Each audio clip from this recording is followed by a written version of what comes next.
Hello friends, ഇന്ന് നമ്മളൊരു പുതിയ റെസിപ്പി ആയിട്ടാണ് വന്നിരിക്കുന്നത്. മാംഗോ ഉണ്ണിയപ്പം റെസിപ്പിയാണ് കേട്ടോ. ഇപ്പോൾ ചക്ക മാങ്ങത്തിൻ്റെയൊക്കെ സീസൺ ആയതുകൊണ്ട് തന്നെ ഇത് ഒരുപാട് അവൈലബിൾ ആണ്. അപ്പോൾ ഇതിലേക്ക് 2 മണിക്കൂർ നമ്മൾ കുതിർത്ത് വെച്ച പച്ചരിയും അതുപോലെ തന്നെ ശർക്കര പാനി, പിന്നെ കട്ട് ചെയ്ത് വെച്ചിരിക്കുന്ന മാംഗോ, അതിലേക്ക് ഈ ശർക്കര പാനിയും കൂടെ മിക്സ് ചെയ്തിട്ട് മിക്സിയിലിട്ട് നമ്മൾ നല്ലപോലെ ഈ 3 ഐറ്റംസും ബ്ലെൻഡ് ചെയ്തെടുക്കുകയാണ് കേട്ടോ. ഞാനിവിടെ നല്ല മധുരമുള്ള 2 മാങ്ങയാണ് എടുത്തിരിക്കുന്നത്. അങ്ങനെ ഈ ഒരു കൺസിസ്റ്റൻസിയിലാണ് കേട്ടോ നമ്മൾ ഈ മാവ് റെഡിയാക്കി എടുക്കുന്നത്. നമ്മൾ സാധാരണ ഉണ്ണിയപ്പം ഉണ്ടാക്കുന്ന പോലെ തന്നെ കേട്ടോ. നല്ല കട്ടിയായിട്ടുണ്ടെങ്കിൽ കുറച്ചും കൂടെ വെള്ളം നമുക്കിതിലേക്ക് ആഡ് ചെയ്യാം. ഈ മാവ് നല്ലപോലെ ഒന്ന് മിക്സ് ചെയ്തെടുക്കാം കേട്ടോ. ഇതിലേക്ക് 1.5 കപ്പ് മൈദ നമ്മൾ ആഡ് ചെയ്ത് കൊടുക്കുന്നുണ്ട്.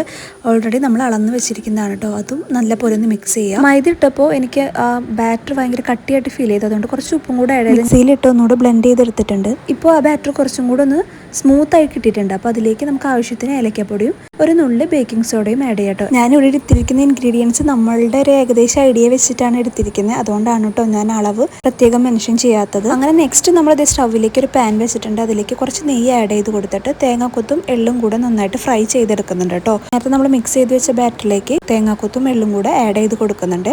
എന്നിട്ട് നല്ലപോലെ മിക്സ് ചെയ്ത് 1/2 അവർ റെസ്റ്റ് ചെയ്യാൻ വെക്കുക കേട്ടോ. നമ്മൾ 1/2 അവർ റെസ്റ്റ് ചെയ്യാൻ വെച്ചു. അല്ലാതെ അപ്പം തന്നെ ഉണ്ടാക്കണം എന്നുണ്ടെങ്കിൽ അങ്ങനെയും ചെയ്യാം. അപ്പോൾ ചൂടായിട്ടിരിക്കുന്ന ഉണ്ണിയപ്പ ചട്ടിയിലേക്ക് നമ്മൾ ബാറ്റർ ഒഴിച്ച് കൊടുത്തിട്ടുണ്ട്. അപ്പോൾ ഇത് നമ്മുടെ നല്ല ടേസ്റ്റി ആയിട്ടുള്ള മാംഗോ ഉണ്ണിയപ്പം റെഡി ആയിട്ടുണ്ട്. ഉള്ളിൽ നല്ല സോഫ്റ്റും പുറമെ നല്ല ക്രിസ്പിയാണ്. എന്തായാലും നിങ്ങളിതൊന്ന് ട്രൈ ചെയ്തിട്ട് നിങ്ങളുടെ ഒപ്പീനിയൻ കമൻറ്റ് ആയിട്ടാണ് കേട്ടോ. അതുപോലെ തന്നെ നമ്മുടെ അക്കൗണ്ട് ഇതുവരെയായിട്ടും സബ്സ്ക്രൈബ് ചെയ്യാത്തവരാണെങ്കിൽ സബ്സ്ക്രൈബ് ചെയ്യുകയും ബെല്ലൈക്കൺ എനബിൾ ചെയ്യാനും മറക്കല്ലേ. അപ്പോൾ അത്രയേ ഉള്ളൂ.